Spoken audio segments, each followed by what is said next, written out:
यो दाजुले हाम्रो यो छिमेकी भारतको रोड कटिङ हुने बेला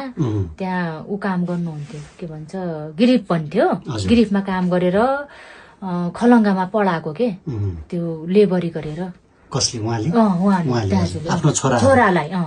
अनि हाम्रो त उच्च शिक्षा त 8 सम्म मात्रै 5 सम्म यहाँ थियो पहिला 5 यहाँ पढेर राप्ला 8 सम्म अनि 8 देखि 9 देखि खलङ्गाई भनौँ बस्नुपर्ने अब खलङ्गाको अब सबैले थाहा छ सबै भाडामा बस्नुपर्छ आर्थिक अवस्था छैन त्यही काम गरेर तीनवटै छोरालाई खलङ्गामा पढाएको र त्यसो गरेर पढाए पसिना बगाई डेरामा राखी पढाए अब उमेर पनि भयो 25-26 वर्ष कति वर्ष भयो 26 वर्ष भयो घरको जेठा छोराले अब बिहे गर्नुपर्छ भन्ने घरमा सल्लाह भयो अब केटीको नि अब त्यसरी जन्ती जाने हिसाबले होइन भगाइ ल्याउने हिसाबले कुराकानी भयो र अब हामी पनि सानै थिए त्यति बेला यहीँ आएको थिएँ म पनि अब हुन्छ भनेर हामी पनि खुसी भएर आएका थियौँ र दुलैले लिन जाँदा मतलब भागी विवाह भनौँ भागी विवाह दुलै लिन जाँदा यही हाम्रो उता फतङ्गाड भन्ने खोला छ यही फतङ्गाड खोलामा पनि हाम्रो तुइन हुन्थ्यो कि सर पहिला त झन् हाम्रो यो पुल नहुँदा त फतङ्गाडमा नि तुइन महाकालीमा नि तुइन अनि यसरी यति पीडित थियौँ कि हामी यहाँको जनताहरू त्यो तुइन तर्दा अनि अर्को एउटा सिनाको केटी नि थियो त्यो सँगै त्यहाँ जाने बाटोमा सँगै भएका साथी दुईजनै खसे केटी पनि खस्यो त्यो बेहुलामा त्यो मामा पनि खस्यो त्यो उता श्रीमती लिनको लागि जाने बेहुला यहाँ उहाँको जेठा छोरा हजुर अनि त्यो बिहे त त्यही फतङ्गार खोलाले नै त्यो जिन्दगी त्यो सपनाहरू सबै त्यो पढ्छौँ लेख्छौँ घरको जेठो छोरा म गाउँमा पनि भोलि खेलाडी पनि हुन् फेरि भलिबल खेल्ने एकदम खेलाडीमा एकदम रुचि राख्ने एकदम टाइम टु टाइम चल्ने अनुशासित यो मामा भइदिएको भए सायद अहिले यो मालगाउँ नै परिवर्तन हुन्थ्यो जस्तो लाग्छ कि अहिले जीवित भइदिएको एकदम क्षमतावान जसलाई पनि यो कुलतमा लाग्नु हुँदैन भन्ने केटाहरूलाई बरु खेलतर्फ आकर्षित गर्ने राम्रो बाटोमै डोर्याउने के यस्तो खालको युवा गुमाउँदा यिनको घरको एउटा खम्बा नै ढल्यो त्यसपछि हामीले जन्ते होइन मलामी जानु पर्यो सर 59 को घटना त्यो नबित्दै फेरि अर्को छोराको कहानी त्यो 6 वर्षपछि त्यही खोला फेरि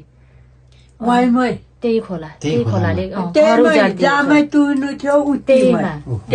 6 वर्षपछि पनि माइलो छोराले चाहिँ बिहे गरेको सर बिहे गरेर नाति जन्मेको थियो है नाति जन्मेको अनि नाति 2-3 वर्षको थियो फेरि नातिनी गर्भमै थियो र छोरा जन्मिसकेका थियो गर्भमा नातिनी गर्भवती थिए बुहारी छोरा मरि 1 महिना पछाडि नातिनी जन्मियो अनि त्यो माइजू र त्यो मामा दुईजना यहाँको छोरा र बुहारी चाहिँ माइत गएका तीज मनाउन के सर साउनको महिना है भदौको महिना तीज मनाउन गएका अनि तीज मनाए माइत पुगे तीज मनाए माइतबाट आउँदा अब त्यो बुहारी तर्यो अनि अब छोरा तर्दा फेरि त्यही तुइनमा खस्यो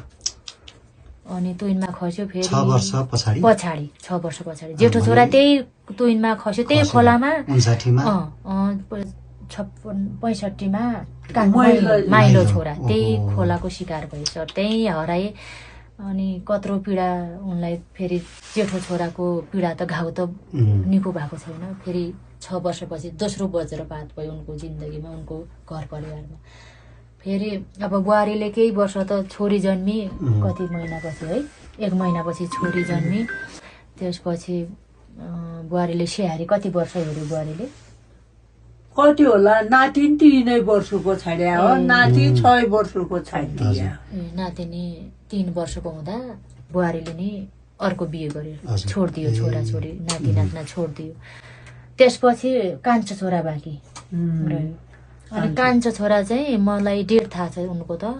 69 साल कार्तिकको महिना 13 गते घटना भयो गाडी पत्तो छ म पत्तो छ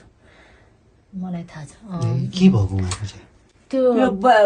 पढाइमा हो घर आउन बजार दशैंको दीपावलीको छुट्टी हुन्छ नि त सर हाम्रो तिहारको छुट्टी हुन्छ भनेर घर आउँदा गाडी त्यो कच्ची रोड थियो नि त त्यति बेला इन्डियामा नि डबल रोड कटिङ भइरहेको थियो अनि उता जेसिबीले त्यो ब्लक भएको फालिरहँदा यता गाडी रोक्यो त माथिबाट झ्याप्पै ऐया गर्न नि पाएन त्यसो भयो 3-3वटा छोरा गुमाएर अहिले यसरी बेसहारा जीवन जिरहेका छन् अनि नाति र नातिनालाई पालेर हुर्काएर पढाइ लेखाइ गरेर यिनको जनजीवन यसरी चलिरहेको छ एकदम नाति नातिना भनेको माइला छोराको हैन जो छोरा माइला खस्दाखेरि नातिनी चाहिँ गर्भवती नै थिए त्यस्तो अवस्था अनि उहाँ दाइ चाहिँ अस्ति मङ्सिरको महिना यो गाई चराउन जाँदा उता भिरबाट लडेछ बिहानै बिहानै लडेछ अब आउँछ छैन फोन थिएन उहाँलाई अनि खोज्दा भेटिने राति भयो आउँदैन अनि पछि खोज्दा तल भेट्टाए कि राति 8 बजे भेट्टाए राति 8 बजे भेटाएपछि अनि होसै थिएन कि हो बोल्दैन बोल्ने त्यस्तै भिरबाट खसेर अनि राति 8 बजे पुल घाट खोल्न लगाएर अनि खलङ्गा लग्यो खलङ्गामा उपचार सम्भव हुँदैन भन्यो अनि रिफर गरिदियो त्यहाँबाट धनगढी लानुपर्छ भन्यो धनगढी लग्दा त आइसियुमा राख्नुपर्छ भन्यो अनि आइसियुमा 2-3 दिन आइसियुमा राख्यो अनि त्यो टाउको खुन फोक्सोमा जाम्या रहेछ अनि फोक्सोबाट पाइपबाट बाहिर निकाल्यो हजुर त्यहाँ पनि पैसा अभाव के सर अनि छोरीहरूले कहाँ ऋण खोजेर त्यो पठाएका के अब आइसियुमा त खर्च हुन्छ हजुर अनि छोरीहरूलाई लिन नहुने के सर मलाई थाहा छ कि छोरीहरूले कति 4-5 लाख ब्याजमा ऋण लगेका छन् के सर ब्याजमा ऋण लगेर अब दाजुहरू त गुमाइसके उनको अब आशा माइती भनेको एउटै बुवालाई नि जसरी बचाउनु पर्छ भनेर छोरीहरूले ब्याजमा ऋण निकालेर उपचार गरेको अनि हामीले पनि अलिअलि सहयोग उठायौँ सर गाउँलेहरूले पनि उठाइदिए सहयोग अनि अलिअलि सहयोग कति 1 लाखसम्म उठ्यो सायद हामीले पनि 1 लाख सहयोग उठ्यो